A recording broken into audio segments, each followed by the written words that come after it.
Nous vivons une époque formidable. Vous avez peut-être un peu de mal à finir vos fins de mois et beaucoup d'entre vous ont du mal à partir en vacances. Eh bien, sachez, soyez heureux de savoir que l'administration pénitentiaire, elle a les moyens de faire voyager les prisonniers sur plus de 700 kilomètres pour aller faire des pique-niques au château de Versailles.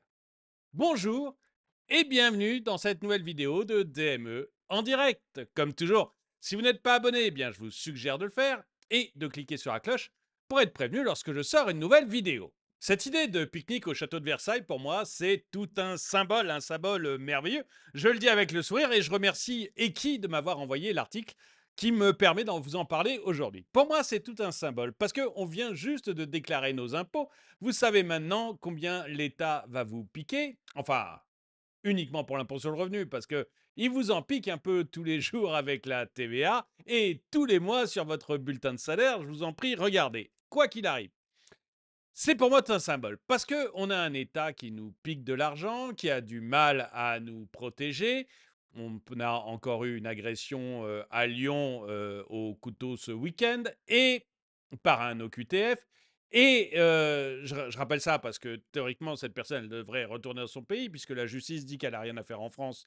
Donc on a le double mauvais travail de l'État. Un, il n'arrive pas à faire respecter les décisions de justice, mais en plus, en plus, on se fait agresser dans la rue par cette personne. Et vous avez eu une évasion il y a maintenant quand même plusieurs semaines, 15 jours, je crois.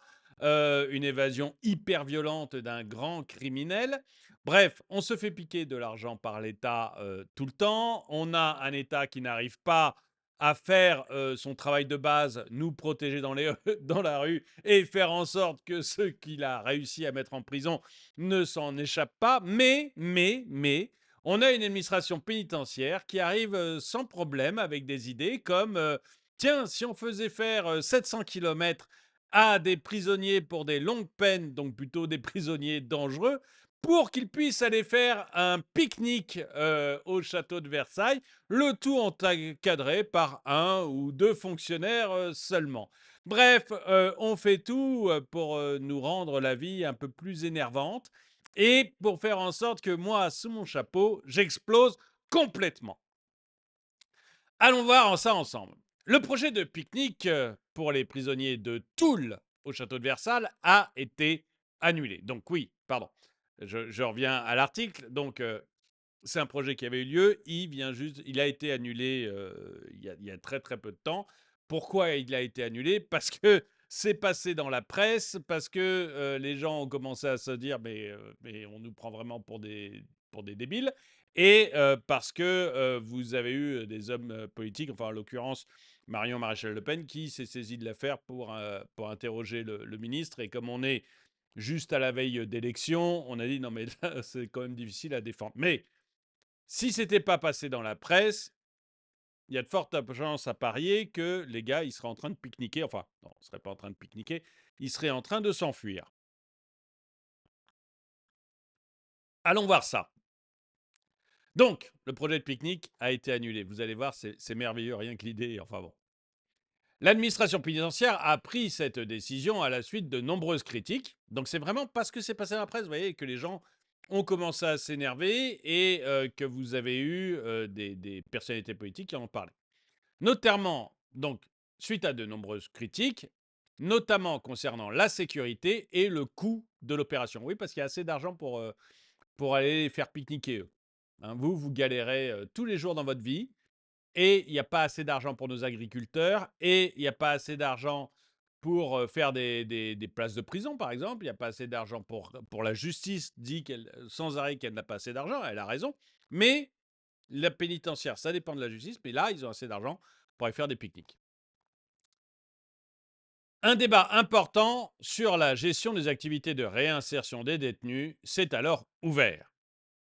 L'administration pénitentiaire a officiellement annoncé l'annulation de la sortie prévue fin juin, une initiative qui avait suscité l'indignation de nombreux fonctionnaires de police et de membres de la classe politique. Selon l'administration, ce projet d'activité n'a jamais été confirmé ni attribué. Vous vous rendez compte, vous êtes excusez-moi, je reviens en arrière, mais vous êtes fonctionnaire de police. Vous gagnez pas bien votre vie. Hein, les gars en bleu, c'est pas les mieux payés de notre administration ou même parmi les salariés. Bon, donc vous gagnez chichement votre vie. Vous avez du mal à amener vos enfants en vacances. Vous avez du mal à boucler vos fins de mois. Vous habitez le centre de la France ou le sud de la France, vous aimeriez bien amener vos enfants à Versailles, mais vous n'en avez pas les moyens. Et on vous dit que les criminels que vous avez arrêtés et qui, par miracle presque, n'ont pas été relâchés par un juge cool, donc ils se retrouvent en prison, et ben eux, ils vont avoir le droit d'aller faire un pique-nique au château de Versailles. Alors que vous avez du mal à y amener vos enfants. Forcément, vous le prenez mal. Forcément, vous le prenez mal. Surtout s'il y a eu une évasion 2 semaines avant. Cette sortie aurait impliqué un déplacement de 700 km aller-retour, bah allons-y, pour 10 à 15 détenus, majoritairement condamnés à des longues peines, avec seulement 3 encadrants. Et alors là, j'aimerais qu'on m'explique. Les gars sont condamnés à des longues peines. En France, les longues peines, faut y aller, quoi. On est d'accord que des gens condamnés à des longues peines en France, c'est pas des voleurs de pommes. Généralement, j'ai un exemple. J'ai un exemple. Il y a un gars à Lyon, je ne l'ai pas là sous les yeux, mais je le dis de mémoire. Il me semble que c'était à Lyon, qui rentre dans l'université de Lyon. Un Algérien. Il rentre dans l'université de Lyon. Donc, je dis un Algérien, c'est qu'il est pas, il n'a pas la nationalité française. Il rentre dans l'université de Lyon il y a 2 ou 3 ans et il attaque des gens avec un couteau, avec une volonté notamment d'en égorger un. Il a été arrêté, il n'y a pas eu de mort, hein, il a été arrêté et le verdict a été rendu il y a 1 ou 2 jours. Il est libre. Voilà, on l'a laissé en liberté, il peut aller se balader, il n'y a aucun problème. Il peut rester en France, hein, bien sûr, on ne va surtout pas se priver d'une chance pour la France comme ce mec. Et donc, il est en liberté.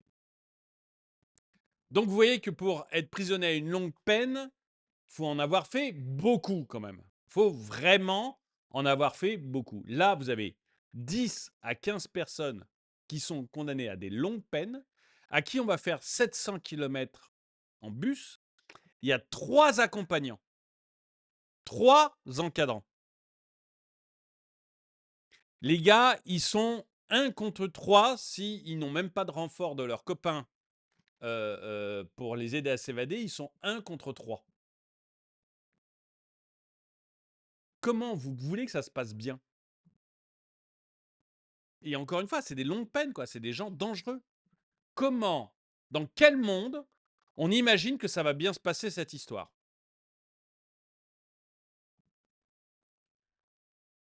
Les policiers des Yvelines avaient exprimé leur désaccord, bah tu m'étonnes, en raison des implications sécuritaires et du coût supplémentaire que cela a engendré, dénonçant un laxisme de la politique pénale. Mais tu m'étonnes. Mais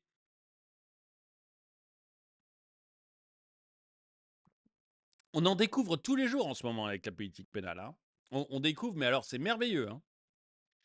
L'annonce de cette sortie avait rapidement déclenché des réactions virulentes au sein de la classe politique, notamment à l'extrême droite. Marion Maréchal avait, mais enfin l'extrême droite, ok, mais j'espère que les LR aussi se sont réveillés, j'espère que tout le monde est allé râler. Enfin, vous venez d'avoir une évasion violente avec 2 morts. Vous avez découvert que le gars qui s'est évadé, il donnait ses ordres depuis sa cellule, qu'il organisait des kidnappings, qu'il organisait son trafic, mais depuis sa cellule avec plusieurs téléphones portables. Et là, vous dites que d'autres gars condamnés avec des longues peines, vous allez leur faire 700 km avec très très peu d'escorte. Mais évidemment que la classe politique doit se lever, mais pas que l'extrême droite. J'espère qu'il y a je ne sais pas, mais j'espère qu'il n'y a pas eu que l'extrême droite qui s'est levée. Tout le monde devrait dire: «Attendez, non, mais on marche sur la tête là». Donc Marion Maréchal avait interpellé le ministre de la Justice, Éric Dupond-Moretti, en critiquant ce qu'elle percevait comme une gestion trop indulgente des détenus, rappelant les précédents tels que l'évasion de Mohamed Amra dans l'Eure, qui avait coûté la vie à 2 agents pénitentiaires. Et d'ailleurs, Mohamed Amra, vous vous rappelez, juste après son évasion, tout le monde est venu dire Dupond-Moretti, Emmanuel Macron, Gérald Darmanin, ils sont tous venus dire on va l'attraper. Ça ne restera pas impuni. Ça fait 2 semaines. Il est où?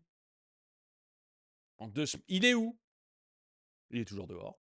On l'a pas récupéré, ou alors je me trompe gravement, ou alors le temps que j'enregistre cette vidéo et que vous la voyez, on l'a récupéré, mais honnêtement, on l'a pas récupéré.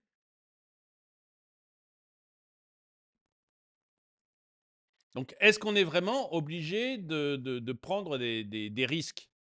Gilbert Collard avait également exprimé son mécontentement, déclarant France, tu fous le camp.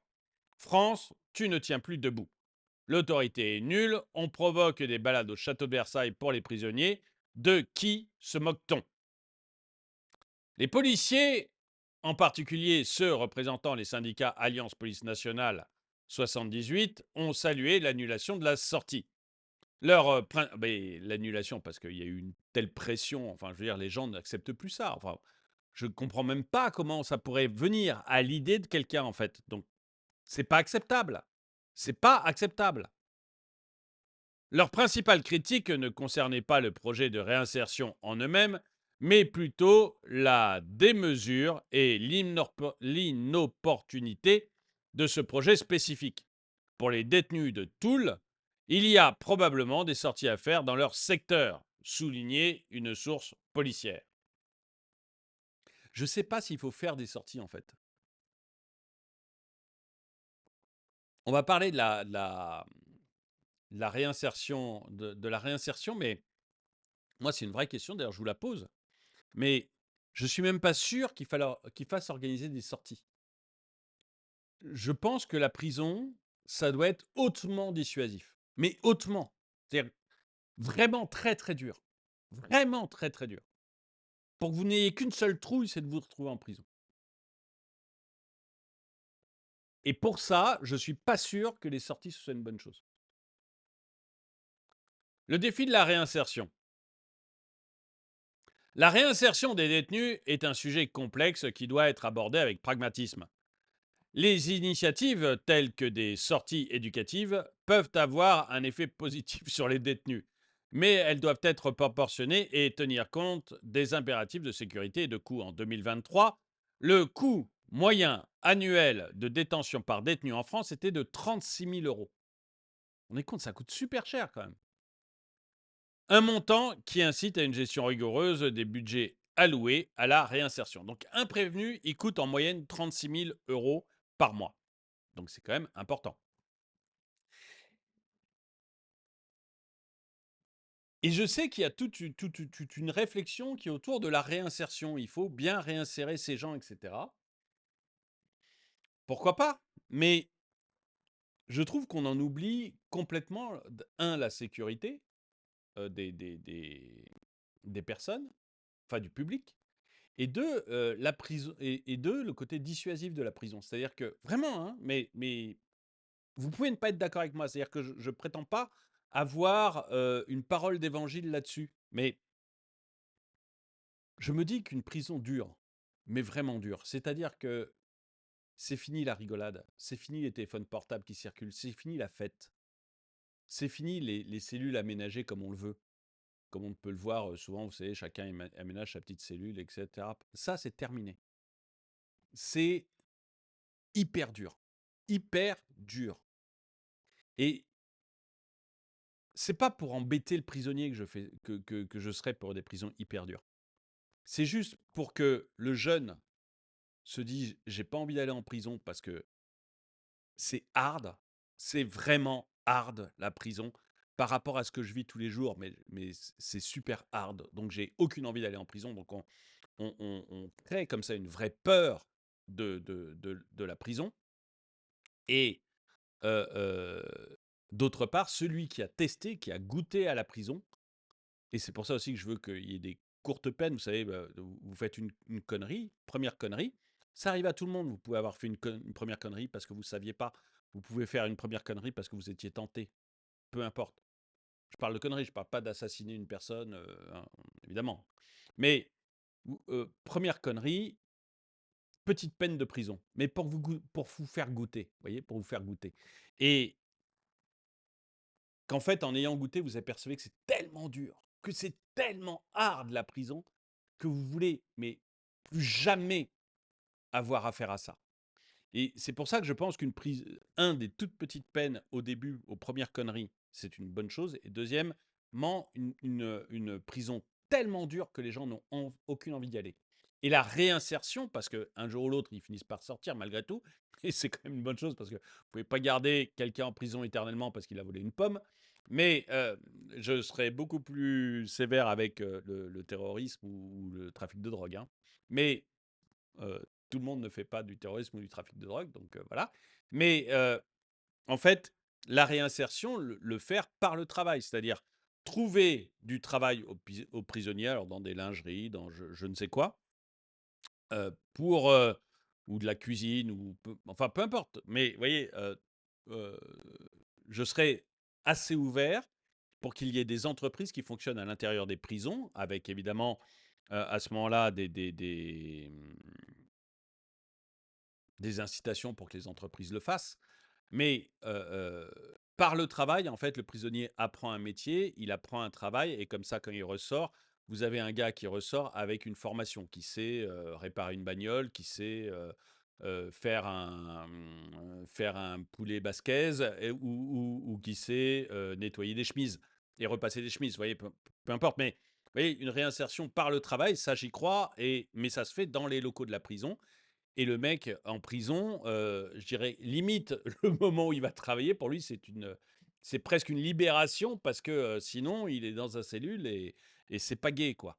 Voilà, je serais assez pour ça. Je me trompe peut-être, mais pour moi, la réinsertion, c'est ça. C'est d'une part, tu as tellement la trouille d'y retourner que tu fais tout ce que tu peux pour pas y aller, et d'autre part, vous savez que c'est pour ça dans toutes les religions, vous avez un enfer. Alors pour votre religion, si votre religion est religieux, évidemment, c'est vrai. Mais pour les autres religions, la création de l'enfer est là pour vous faire peur et pour que les gens n'aient qu'une envie, c'est de ne pas faire le mal. Et c'est pour ça que dans toutes les religions, même dans la Grèce antique, vous aviez un enfer. Donc la Grèce antique, c'était le Tartare, qui était épouvantable. Et ceux qui avaient été bons, eux, allaient aux Champs-Élysées, où là, c'était très agréable. Bon. Et en fait, il faut ça, c'est-à-dire qu'il faut que la prison fasse peur pour une bonne réinsertion. Je pense qu'il faut que la prison fasse extrêmement peur. Deux, que le prisonnier en prison, il apprenne un métier et il travaille. Et par le travail, en fait, en ressortant, il peut prétendre à faire autre chose que voler, quoi. Donc ça, pour moi, c'est vraiment important. Et je pense que c'est ça la réinsertion. Je ne pense pas que ce soit amener des prisonniers faire un pique-nique au château de Versailles, ou aller courir dans les bois, ou aller ou aller au cinéma, ou aller je ne sais où. Voilà. Je pense que c'est le travail, et leur apprendre que par le travail, ils peuvent aspirer à autre chose que de retourner en prison plus tard. Cette polémique soulève des questions sur l'efficacité et l'équité des politiques pénales actuelles. L'approche de la réinsertion doit-elle inclure des activités qui pourraient être perçues comme des privilèges? Je vous rappelle, vous vous souvenez peut-être, c'est les courses de karting en Île-de-France. Je veux dire, moi j'ai un gamin qui de temps en temps va faire du karting. Bah, pour lui, c'est la fête, quoi.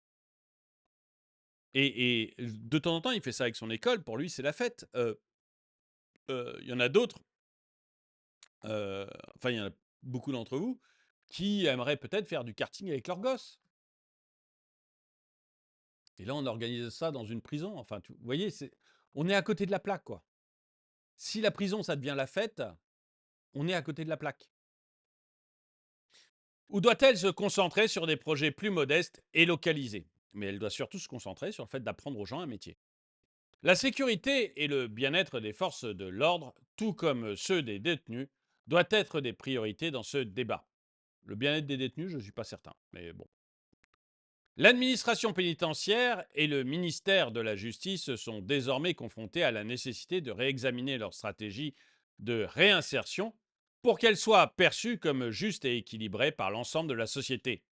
Une approche basée sur des activités plus localisées pourrait offrir des solutions moins controversées et plus efficaces. Conclusion, l'annulation du pique-nique au château de Versailles pour des détenus de Toul était une décision sensée au vu des préoccupations soulevées. Les initiatives de réinsertion doivent être soigneusement conçues pour rééquilibrer les besoins de sécurité, les coûts et les objectifs de réhabilitation. Ce cas spécifique met en lumière les défis complexes que pose la gestion des politiques pénales et de réinsertion et souligne l'importance d'une approche prudente et bien réfléchie. Eh bien, écoutez, j'aimerais savoir ce que vous en pensez. Est-ce que vous pensez que il faut... Parce que j'ai vu sur X, j'ai vu notamment une avocate dont je ne me rappelle plus le nom, mais qui disait, mais j'espère que vous êtes content de vous maintenant que c'est annulé. Et elle avait fait un autre message en disant: «Mais vous rendez pas compte, des dégâts que fait la prison sur, le prisonnier». Mais je m'en fous. La prison n'est pas là pour faire du bien aux prisonniers, elle est là pour ni même pour sa réinsertion d'ailleurs. Elle est là uniquement pour le séparer de la société et pour que la société vive bien. C'est ça l'objectif de la prison, que la société soit en sécurité. Donc le bien-être du prisonnier, je m'en fous. Voilà, c'est un peu cru, mais je m'en fous. Et par contre, on doit préparer sa réinsertion, et moi je pense par le travail, parce que sinon le jour où il retourne dans la société, ça redevient un problème pour la société. Donc ça, il faut l'éviter à tout prix. Mais sinon, c'est pas mon problème, son bien-être. Au contraire, je pense qu'il doit pleurer sa mère en prison. Vous voyez, bon, l'expression est un peu triviale, mais vous voyez ce que je veux dire? Pour qu'il n'ait plus jamais envie de recommencer. Et ça, je pense que c'est extrêmement important. Bah, dites-moi si vous êtes d'accord avec moi. Dites-moi si vous pensez qu'il faut faire des sorties locales ou plus loin avec les prisonniers. Si vous avez été choqué comme moi par l'idée d'une sortie au château de Versailles. Et puis, si vous êtes d'accord avec moi sur le fait que la prison doit être extrêmement dure pour dissuader au maximum le crime et que personne n'ait envie d'aller en prison. Et qu'en même temps, il faut que dans les prisons, il y ait des entreprises pour que le prisonnier apprenne ou développe ses talents dans un métier et qu'à la sortie, puisqu'un jour ou l'autre il doit sortir, eh bien, qu'à la sortie, il puisse trouver un emploi. Dites-moi, enfin être réinséré du coup. Dites-moi ce que vous en pensez dans les commentaires. En tout cas, merci d'avoir regardé cette vidéo. N'oubliez pas la boutique pour ceux qui veulent aider la chaîne.